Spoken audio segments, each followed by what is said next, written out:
The storm that evening was merciless. The sky, bruised purple, heaved with thunder. Rain slashed across the deserted park, bending branches and flooding the paths.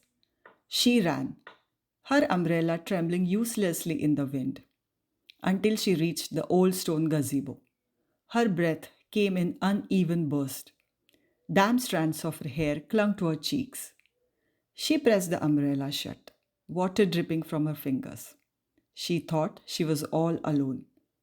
Then he appeared, a tall figure, half silhouetted against the lightning.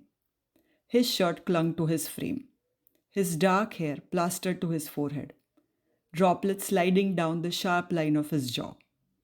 He looked worn yet steady, like a man who had weathered storms before this one. His eyes, deep, observant, carried both curiosity and caution. She returned his gaze. Her eyes, almond shaped and quietly intense, revealed the same mixture of strength and exhaustion. She was not fragile, though life had tested her. She stood with the grace of someone who refused to crumble.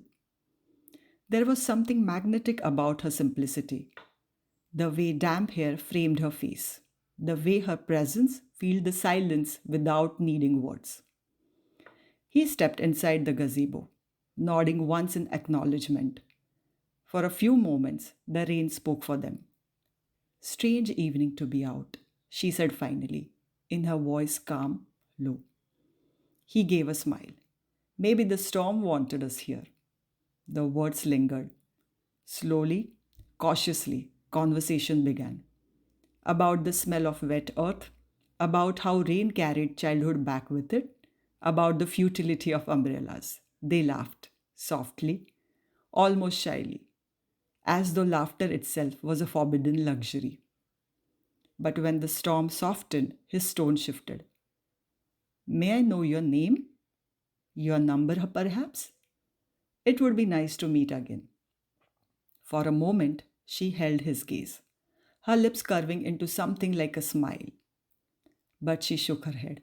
No, life has already given me enough entanglements. I do not want another. Let's stay strangers. He frowned. But if we never meet again? If it's meant to happen, she interrupted gently, we will meet again. Same place, same time. Why do we need details? Something in her eyes, earnest, resolute, made him fall silent. Then he nodded, half reluctant, half intrigued, and like strangers, they walked away. A month later, they both returned. Neither admitted how much they doubted or hoped the other would. When their eyes met, recognition flared, quiet but undeniable. You came, he said. You too. They sat beneath the oak tree, away from gazebo. For a moment, words faltered. Then she spoke. I thought about what we said, about being strangers. Maybe we can use that. We can share our struggles, but without details, without names. The way we give each other something purer, honesty without bias. He studied her, water dark hair falling across his brow. Why strangers? Because people who know us judge, or expect, or protect. But strangers, she tilted her head, her gaze steady. Strangers see the truth. His lips curved into a half smile. Strangers without truths. And so began their ritual. Month after month, they returned. Same bench, same hour. She once admitted, I must choose between safety and passion, between the path expected of me and the one that makes me alive. He answered, passion feels reckless, but regrets feel heavier. He once confessed, I live with restlessness, like I'm meant for something more, but I cannot name it. She replied, maybe what you are searching for is not out there.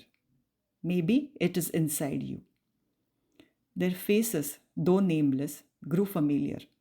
The soft crinkle of his eyes when he smiled, the curve of her lips when she challenged him, the way they both leaned forward when words cut deep. Sometimes they argued, sometimes they laughed until their ribs hurt. Sometimes they sat in silence, simply watching the pond shimmer beneath the setting sun. Whatever the form, it always felt essential. As season shifted, so did their bond. He noticed the way her laughter lingered long after he left. She found herself waiting for the turning of the month like a secret holiday. One evening, breath visible in the winter air, she asked softly, "What are we?" He paused, then said, "We are what the world does not have a word for. Not friends, more than that. Not love, different from that. Then what?" she pressed. He held her gaze.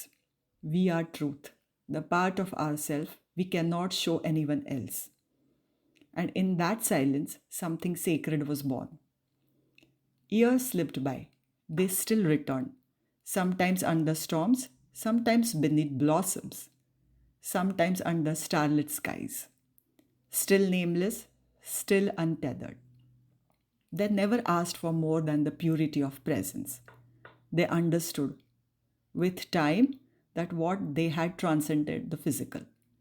One twilight, as the park fell into hush, she whispered, "Let's remain two true souls." With purity, he finished. They both understood then. Love was not just physical, not possession, not names, and not promises. It was deeper, the meeting of two beginning at their soul's level, the rare recognition that outlasted time, distance, and definitions. And so, month after month, they returned, not as friends, not as lovers, but as two souls who had learned the purest truth of all, that some meetings are not accidents, some meetings are storms the sky sends, so that two souls may finally remember what it feels like to be truly seen.